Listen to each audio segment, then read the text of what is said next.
In this episode, we continue with part 2 of Braxton's story. The eldest of 4 children, he moved from home in Nandi Hills after his father died, hoping to find a job in Mombasa where he would make some money and take care of not just himself, but his mother and siblings too. While in Mombasa, he lived on the street and sadly got hooked on drugs. One day, he woke up to find his close friend had died. The rest of the gang that lived on the street, fearing arrests, fled from the scene, leaving Braxton to bury his friend. After 3 days of digging the grave and burying his friend, here's what happened next.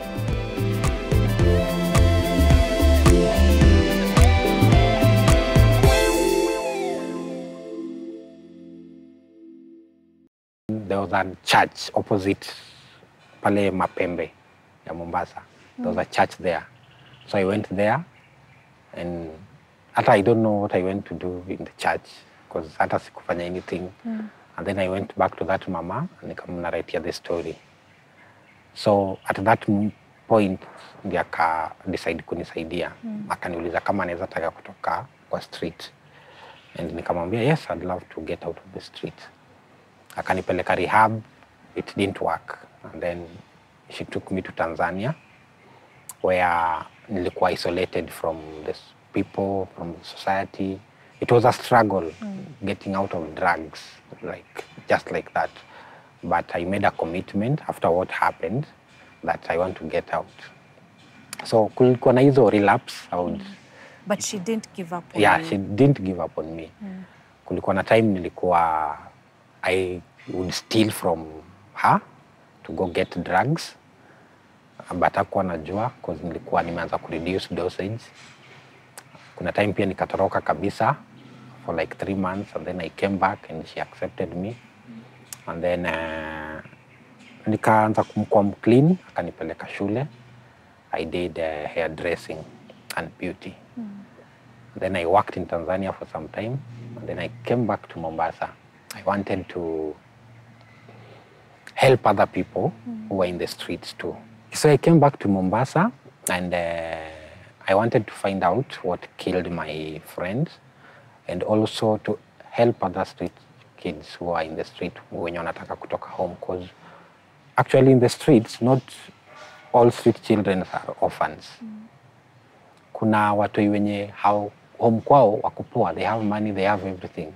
But they're in the streets because one, wako na absent parents.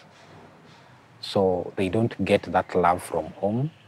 Labda mtoi home ni wale hawashikanishi vitu shule. So wanakuwa isolated. So they feel that isolation. So yes. They go to another so wanaenda place, hakuna pressure, wana accept tu venye yako. So there's a lot of kids in the streets wenye wako poa tu, but since family hawataki ku accept venye wako, wanaenda huko. So I wanted to know how to help them and get them back to their family and their society. One day I woke up, went to a certain building and everybody was shocked because ilikuwa imetangazwa kwa news in a certain radio that I was found dead. So I went and everybody was running. So I was like, why are people running? So ndio there's a certain lady akakama akaniambia, kulitangazwa asubuhi kuwa umekufa. Wamekuokota mbaraki huko kama umekufa. So I was like, no, I need to take care of myself. So I got out of Mombasa, went back to Tanzania. But I still couldn't stand. Najua kuna watu na need. So I have to come back. Okay, coming back, haukurudi Mombasa? No, nilirudi tu Mombasa. Ukarudi tena Mombasa. Yes. I want to know what happened from Mombasa to Nairobi, bridging the gap. Yeah, now when I came back for the second time from Tanzania, I met a lady and we didn't date, we just got a baby. Things didn't work out. So when I got my daughter, my life changed. Because now I have a responsibility. And I had made a commitment that I don't want my kids to go through what I went through in any way. So one night when I was out, I had some nasty experience. I was kidnapped. What? And, In Mombasa? Yes, I was kidnapped. But I fought it out. That is how I lost my teeth. Your teeth? Yes. I fought it out and I survived. So the next day, we just had to leave Mombasa. With and your I went, daughter? Yes, and I went to Eldoret to start afresh. A new life. Yes. I went to Eldoret, and then things were not working well in Eldoret in terms of business. That is when I came to Nairobi. While I was in Nairobi, I went back to Mombasa again, worked with Nyota Ndogo for some time as her personal stylist. When people were starting to realize that this is the same guy who was doing drugs and he's back, I had to... You had to leave. It wasn't safe for you there. Yes. I left for Nigeria for 3 months, and then I came back again to Nairobi. Look at this woman to the Africa.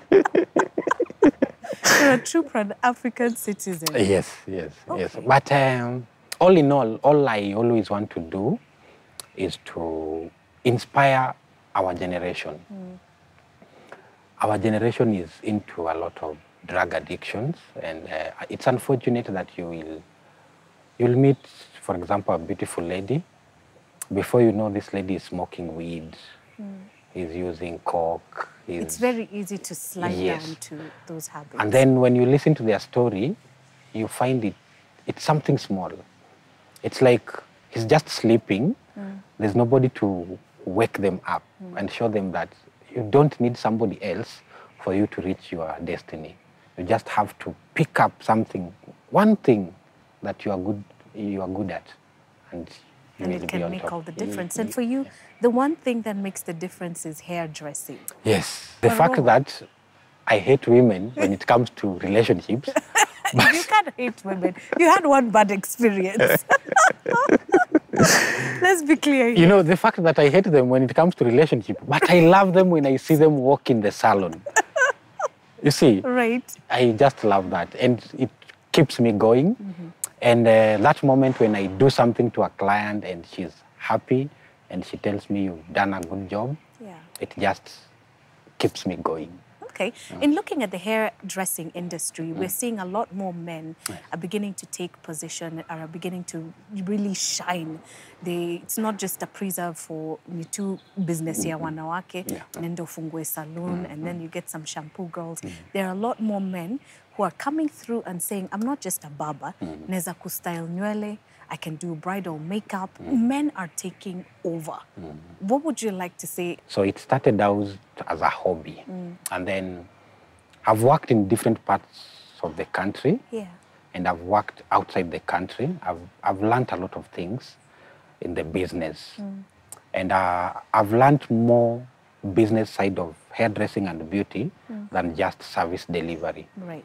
And my manager was telling me one day she went to a meeting where there was all careers in Kenya, but there was no hairdresser in that meeting. And I was like, people still don't understand that hairdressing is a career and it pays a lot of money. Yeah.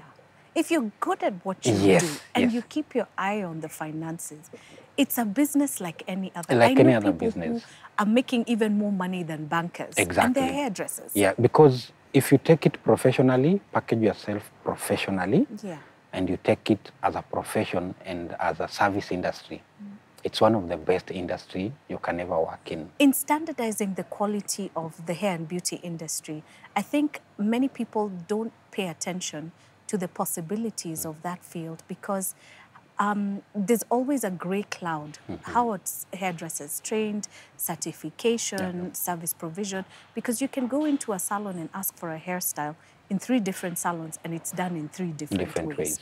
One of them is going to be the right way. 2 of them are going to be ways that nobody in this planet even understands what's happened. Do you think there'd be a bit more respect and understanding of the industry if the industry itself began to standardize its processes? I think there's no regulation that governs these training schools so that people can get good services and standard services.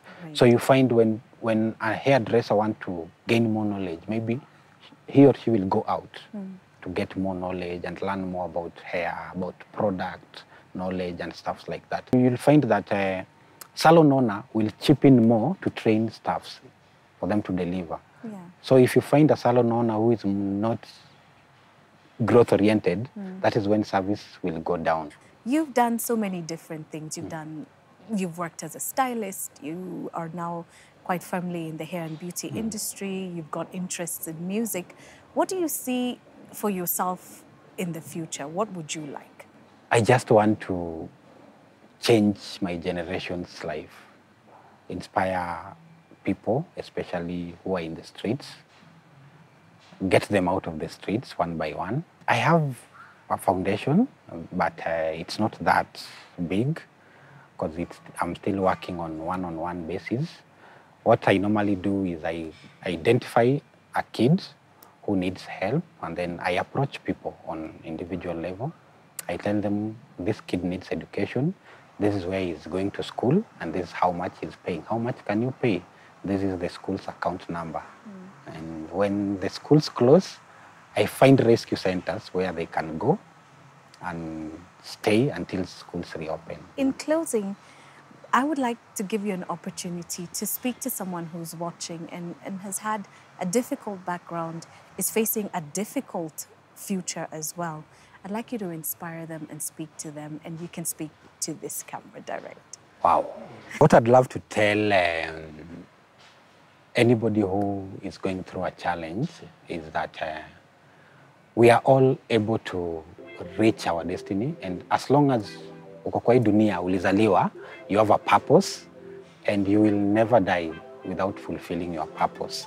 It's only a matter of time and finding the right path, the right people, and having the right mindset, and always understand that it's all about you first, and then the rest comes second. Thank you so much for making the time to be here with us. We wish you all the very best, and I know we'll be working with you in many different ways. But from us at Westwood Hotel, we want to say thank you so much for joining us on this episode. Remember to click subscribe to this channel, hit notifications, and share this video. There's somebody who needs to hear Braxton's story. If not you, remember somebody else who needs to hear what he's just put on the table. From the Westwood Hotel, it's bye for now and live out loud in everything that you do.